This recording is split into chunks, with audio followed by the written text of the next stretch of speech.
Righto, hello internet. I was having a fiddle around making some minor modifications to my nano box capsule house thing that I live in today for my electrical system, which we'll talk about in a minute. It occurred to me I haven't shot a video about the process and progress with this place that I live in a really long time. So I had a look on YouTube. My last video, I think it was number 11 or whatever, was about 10 months ago according to YouTube, and the first one I did was May 28th roughly, 2019, and it's obviously now 2021, so on May 28th or thereabouts this year I will have been living in this unit for 2 years. So I thought I would shoot a video just running through. I realized from that last video I'd shot I must have just given up on doing blogs about this thing or whatever. I don't know, maybe I got in a mood. But yeah, I've done a whole bunch of modifications and experiments and stuff since then, so I thought I'd just sort of run through where this space is at now. So I guess seeing I'm facing that direction, we'll start with spinning around over here. The windows, or window now. So we used to have 5 windows. Obviously the one that's here, there used to be another one over there in the corner, one at the end, another one in that corner, and another one right here, which are either obviously not present anymore. We realized that they were a condensation collector, B, pretty much unnecessary because the main light I get is from that direction. In this spot or anywhere I'm likely to put this unit, you just basically face the door and this window in the direction of here in New Zealand. It's north, is roughly, or northwesterly roughly, where you're going to get most of the sun. So having all these other windows was quite pointless, and where I'm placed currently, at least in an urban environment, I'm actually moving out to the front garden soon, where it'll be a bit more picturesque, and I'll have plants and nice things outside instead of that view. But not that I mind. It's free to live here, so I'm not complaining. But yeah, really rather pointless having windows anyway, and that many at least. This one gives me the main amount of light I was going to get in here. What we did do with it though, as opposed to the last time I did any sort of blogs on this, is we created a double glazed window. So you can probably just sort of see, and then there's a bit of a lip and an edge kind of going on. What we actually did was, we're still making windows out of shitty glass that's like 2, maybe 3 millimeters thick for picture frames. Like this is an art frame. With the glass from it. So I bought 2 the same, or I had several the same anyway, because I had many of the same windows in here. Glass goes into the frame the normal way it does. Then you can see at this end here, actually, there we go, it's focused. There's about a 20 millimeter strip of foam that's 5 millimeters thick that runs right around the inside, creates a secondary box frame, and then the second piece of glass goes on that. After thoroughly cleaning them all, obviously these windows are a bit mucky at the moment, but they're dirty on the inside and the outside, not inside the space. And then that was all glued and sealed together, creating an air gap and a double glazed window, which works incredibly well. So we no longer have condensation issues in here due to that, and also our ventilation, which I'll cover in a bit. So that's pretty cool. I took all the other windows out, so that also made us a hell of a lot more thermally efficient, the double glazing and also lack of windows. Another thing we did for thermal is, as you can see, everything is black in here now, apart from where I've pinned a piece of paper to the wall to act as a reflector. We did an experiment for a bit. I had bits on the ceiling as well to reflect light while I'm working, but I actually use really quite strong point light. It's completely unnecessary, and I really like black. I'm a bit of a goth heavy metal type person, I suppose. So yeah, it's great. Plus black, matte black, neatly covers all my bodgy, messy construction and all the modifications I've done to the walls and different things in here over time. Being built out of foam, it lets me do that. So yeah, there's a lot of, you can sort of just see it in the black there. Actually, there's a difference in texture where there's been bog in the ceiling from leaks and things like that. So yeah, I painted everything black in here. We also built a desk. Actually, I'll turn a light on. It's probably going to help a little bit because this video doesn't shoot well in low light. So I built a desk. As you can see, that's a desk. I actually mainly use it to sit food and things on. I still use my knee board on my lap here for drawing, which is stored under there in the side. You can just see the edge of it. That's it. Mainly for my drawing and stuff, but I can actually sit up close to this and draw on it as well. So speaking of storage, yeah, so down the sides here of the bed space with these new rails we've got in, which hold the desk because it's movable. I'll show you that in a sec. We slot paper and large things down that size, A3s and big bits of paper and things, and then this side we've got rulers, more paper, more cardboard and things like that. Obviously, at the end, we still have the same storage we used to have, but behind the things that are on that shelf there, we did notice after a while we had a bit of a mold problem in the shelving, especially if things were right up against the back wall there, or especially when there used to be windows in there, we started to get damp issues on the back of some of the things that were stored in there long term and stuff. So I got a bunch of holes through the back section of that shelf right against the rear wall. Is actually a section of 50mm foam that just covers the gap between the back of the actual shelving unit and the actual end wall. There was a bit of a difference there of about yay, I think it is. So I punched 4 or 5 holes straight through that shelf in this direction, right at the back wall there, and lined them with some card just to sort of stiffen the hole out and whatnot. And that allows air to recirculate right up the back of the shelves from down underneath the bottom storage area, which we'll see in a minute, back out through the top here and in reverse. So there's an airflow thing and just prevents any sort of damp condensation issues and thus mold or anything like that, because we had some issues with that sort of thing. So the cool thing with this desk is it's not permanent. It does this. Just flips up out of the way there. I'll just grab this light off the ceiling, which by the way is velcroed on. Normally I got Velcro on my battery here for my thing light. So this is my less powerful light that I use just for normal lighting in here and shooting a video, for instance. I have this big ass one as well, which I'll demonstrate is vastly more powerful. We just use that as our work light. It's an old headlamp, which is why I've got to cycle through from the half power and the strobe there. Which is a bit weird turning it on and off. I can just unplug it at the wall as well, which saves strobing myself in the face. Anyway, back to the point. These rails here hold the desk. There's another set on the other side. You may recognize them from the last video when they were painted white, and they used to prop the door up. We no longer need to do that for reasons we'll get to shortly. So yeah, they just added a little bit of extra strut to the framing and a little bit more rigidity, but also just hold the desk up, and they create like a neat little spot to just sort of drop things down the side here. So I'll throw the light back on the roof. Bit of a NASA thing, we just Velcro stuff to the wall here and shit. If we look in here, jiggle things around, you can just see a bit of a crack of light. I'll move my boots out of the way. There we go. So we rebuilt the floor, but with a small gap in it, and that allows air to come in from the bottom to supply air, particularly when we're heating the space using a candle.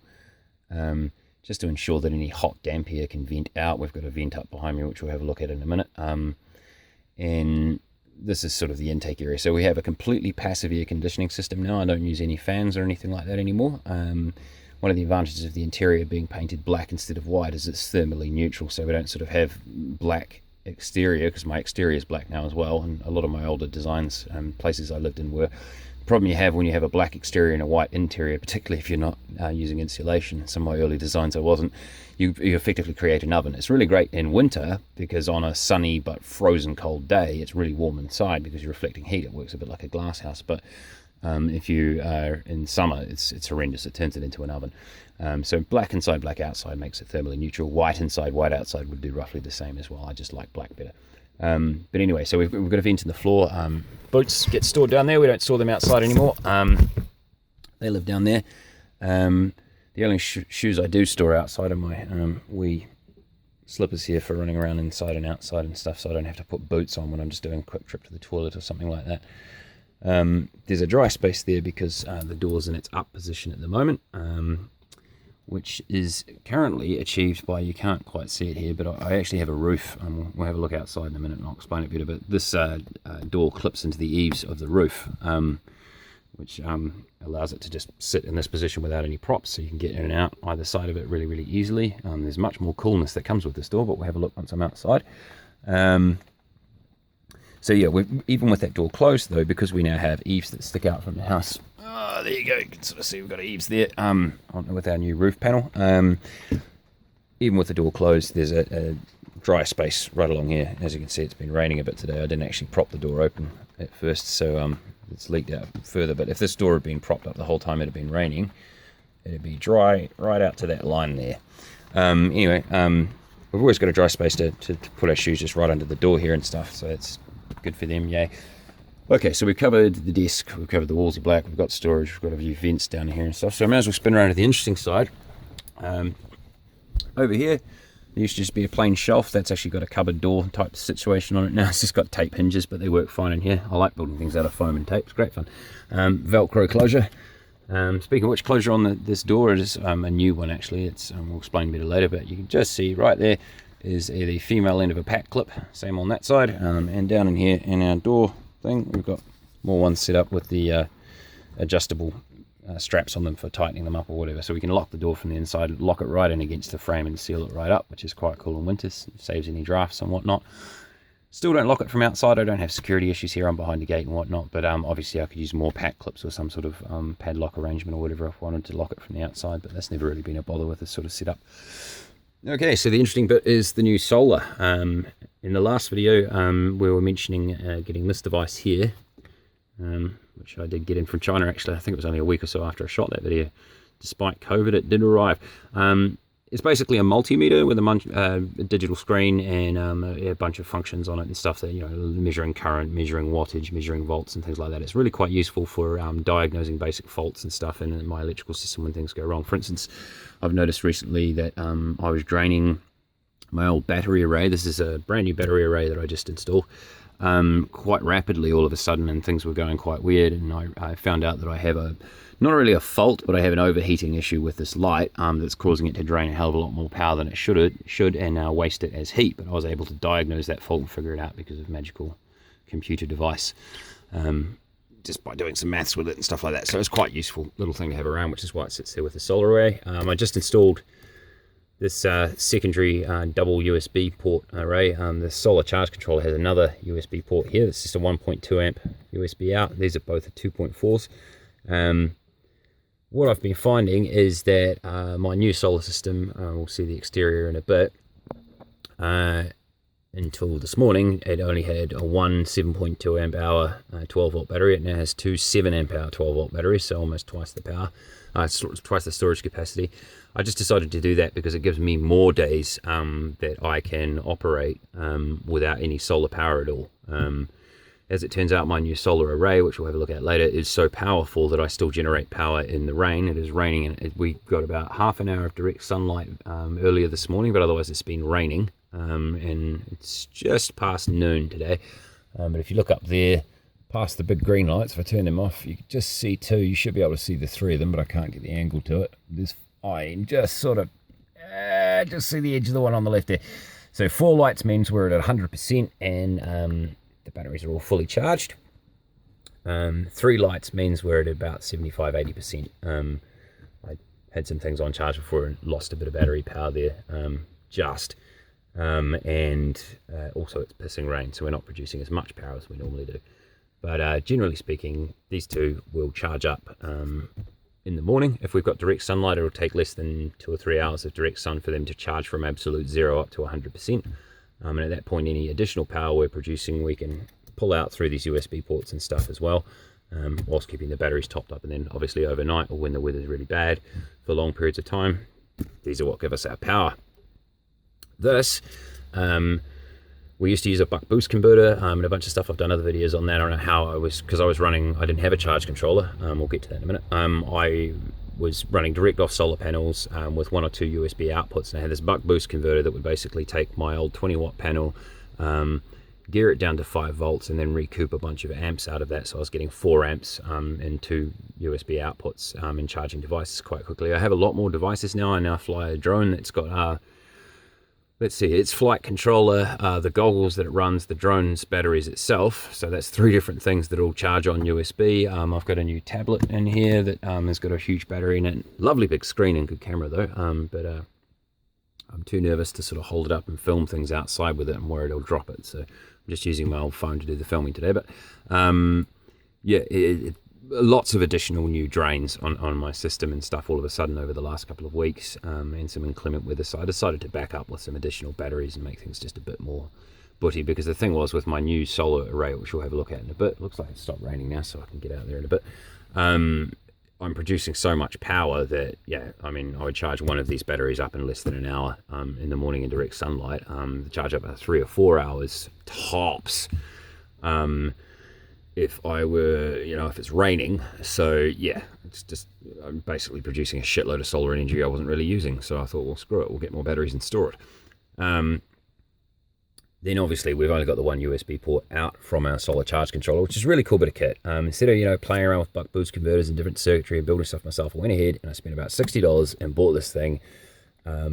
It automatically charges batteries. It prevents them from over discharging. It prevents them from overcharging. It prevents the entire system from overloading. If there's a short circuit or any kind of fault, this thing just handles everything for me. And it's got magical lights that tell me what the hell is going on at any given point, which is great. It's got a 12-volt input, obviously from the solar panels, a 12-volt output to batteries, which it then charges, controls, and does all the magical things with, and another 12-volt output for loads like devices and things like that, and obviously that little USB there. With all that power available, obviously I wanted more than one USB output. So what I've done, I actually just installed this morning, works great. I got a charge port thing it's like one of those cigarette lighter socket things for your car. Took it apart, wired wires into where the normal cigarette lighter socket contact points are, reassembled the whole things with the wires sticking out the end, and then fed them out. Made a recess in the wall to fit the whole thing into, and then there's a wire that comes out through here where you can't see because everything's black, that goes back into the unit here. So now it's got a 12-volt output that's running to this thing, which is converting it into 2 USB outputs. Fucking handy. Really cool system. I made all my upholstery black as well.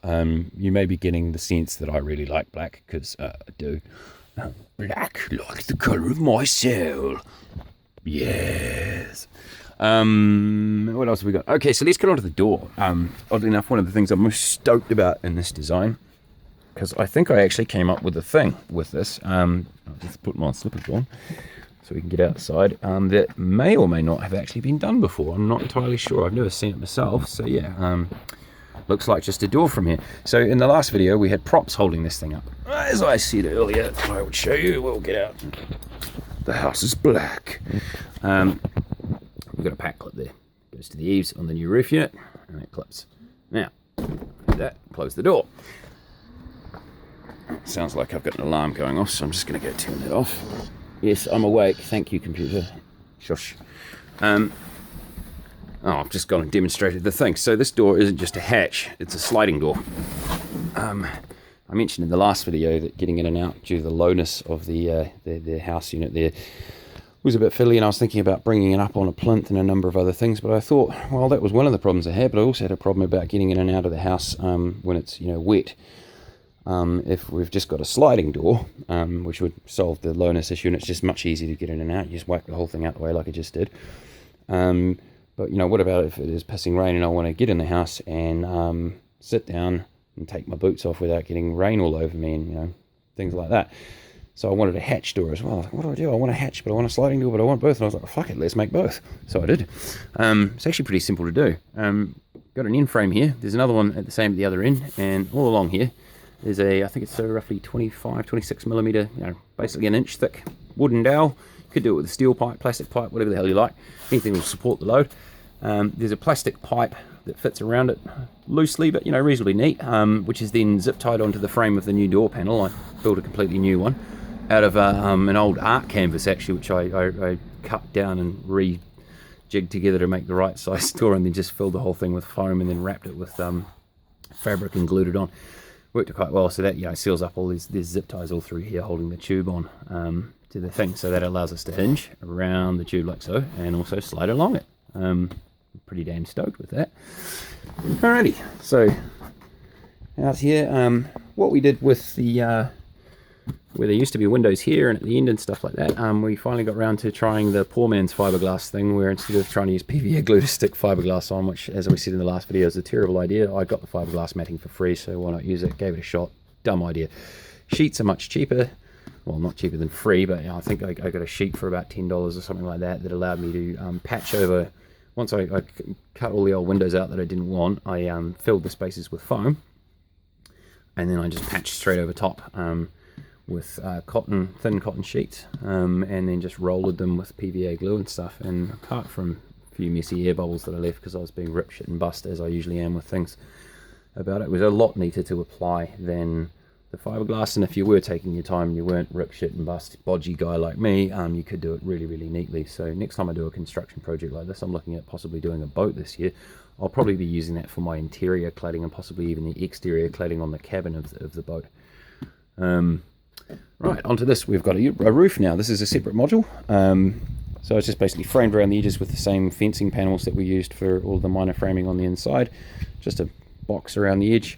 It did warp a little, so I've put a couple of 50mm struts through at various points in the middle and up one end there, just to stiffen it up a little bit, but I don't really care if it's a bit warped. What it does do really well is have pitch, which is absolutely essential, I've decided.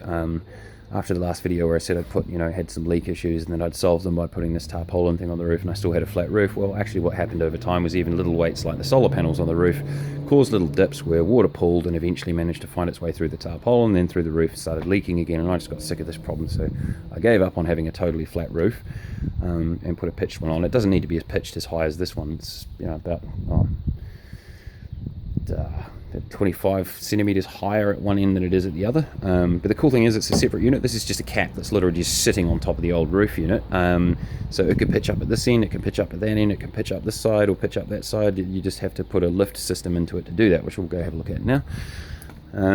The other thing it does as well is it's wider than the box, so we've got eaves now, and eaves are handy because they keep water off the windowsills, they keep water off the sides of the box, help things stay a bit wetter, and as I said earlier, they create a dry space all around the door area and stuff, unless there's rain driving directly at this wall, where I can store my shoes and things like that, and they won't get wet.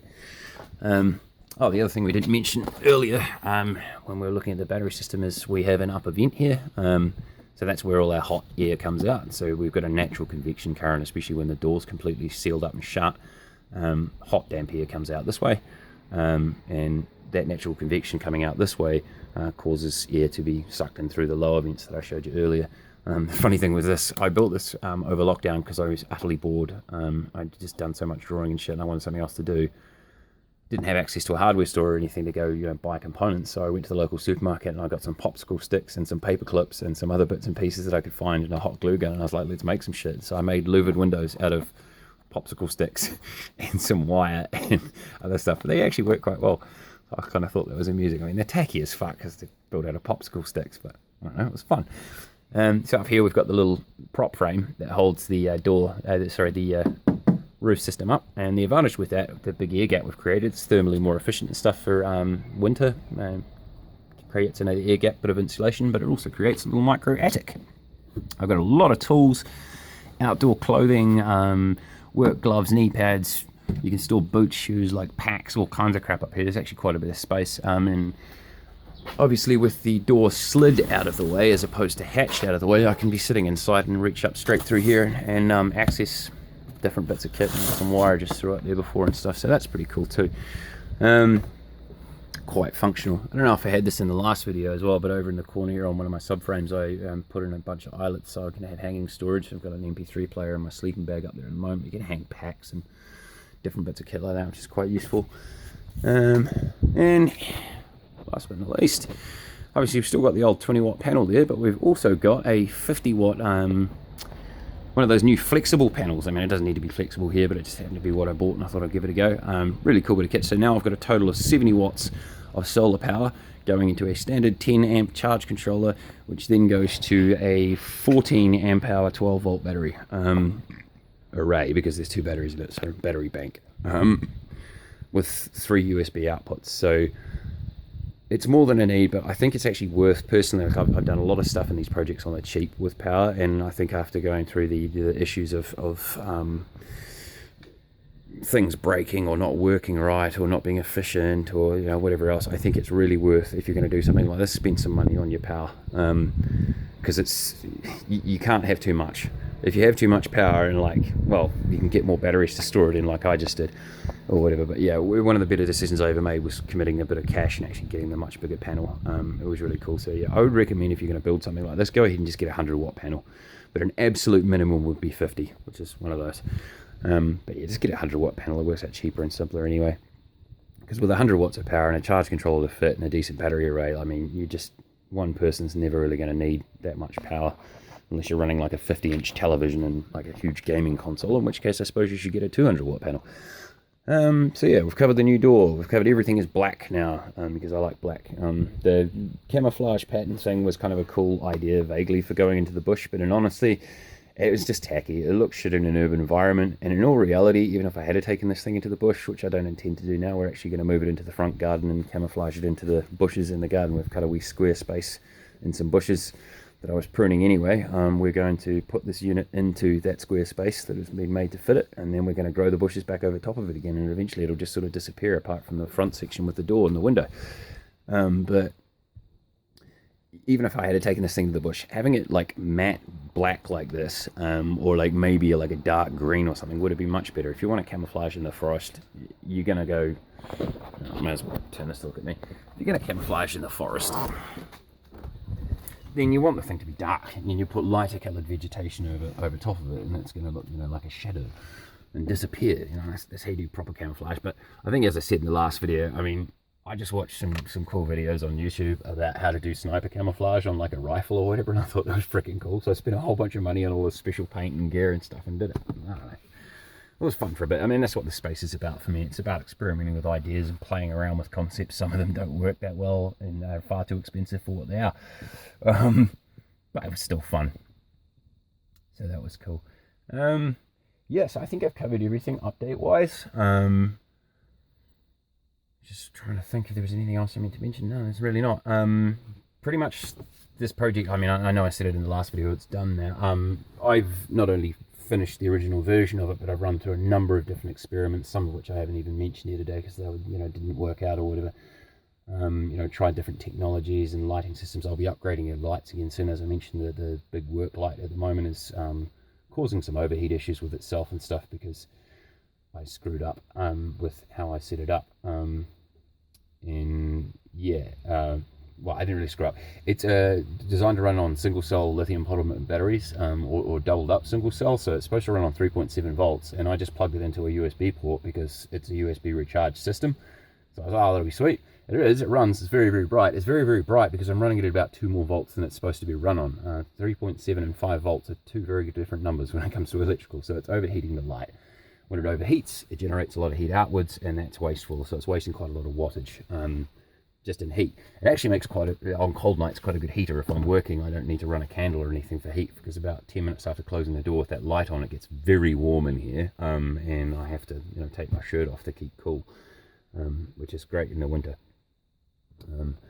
But yeah, I already mentioned the passive cooling and heating system, so unless we've got problems like that, we're over generating heat too much with something like an overheating light, the temperature internally is quite stable. I usually work shirtless. I like to have sort of 21, 22 degrees in there and just keep it nice and warm. But it is pretty easy to cool down, especially at night in summer. You just crack the door slightly. I quite often sleep with it hatched open, or I don't actually have to lock it up. I showed the pack clips to do that with before. There's no need to actually do that. So you just leave it slightly ajar, basically, and it just flaps away in the breeze a bit. And yep, keeps things nice and cool. Haven't used an electric fan for months and months and months and months. I don't know what I did with the last one. Oh, that's right. Yeah, over lockdown I got really bored. I ripped it apart and turned it into a wind generator for fun, but then it didn't work that well. So yeah, that's everything update wise. So I hope this covers stuff for anyone who's been bothered to watch this for the full half hour that it probably is, and that should be answers to all the questions I keep getting from people about what my house looks like and how I live in here and all the rest of it. It's very small, but it's very comfortable for me. And my next project will be basically doing a very similar project, same thing again, a lot of similar construction methods, but I'm looking at building a small boat, about 4 meter length, and putting a cabin somewhat like this on it, but a little bit longer, and a little bit skinnier actually, with all the storage built into the boat through the sidewall, so I don't have all these shelves and stuff around me and stuff, so it'll actually, for the same size space, it will actually feel a lot bigger. And yeah, obviously it's a boat, so it floats and blah blah blah. I'm looking at getting a berth down in the harbour here, and doing a few techie tours around the local harbour and the islands that are close to me and stuff like that, and just sort of living on a boat for a bit, because there's not really anything more I can do with this project, and half the point is proving you can live this way and having an experiment with it, finding out what works and what doesn't and stuff, and trying to relate that to people who watch these videos, just getting some experience. But it's also, it's like living in my own sketchbook, where I get to, instead of just drawing designs and stuff, I get to actually live in them, experience them. It's like a project and a kind of a hobby thing as well as a way to live. And once you're sort of done and you've refined everything and you've tried all your cool ideas and found what works and what didn't, and there's nothing left to do, it's kind of like, okay, so let's build another one. or try something different, you know. But I'm going to leave this one on the site that I'm currently on. As I said, it's basically going to grow into the garden, and I'll have a house in a garden thing that I can live in, but I'll also have my own boat to live on. So I'll have two houses kind of thing. I'm starting to sound like a rich guy here. Yeah, I've got a house and a boat now. They're just freaking tiny. So yeah, I'm looking forward to my next challenges and projects and stuff. For the next couple of months, though, we'll primarily be focusing on art and doing a few other things, you know, doing my real job and whatnot. But yeah, I hope this has been informative and fun and cool. I'm certainly enjoying the shit out of myself. I love living in here. So thanks to all of the people, once again, who've made this whole project possible with advice and donations and physical assistance and all of that other stuff. Obviously, my primary art patron has been a really great friend and help with this kind of stuff financially and just in terms of support. So yeah, cheers, buddy. And I hope you like what I turned this crazy little goth box into. It's probably not your cup of tea, but I freaking love it in here. Dress. That'll be enough from me.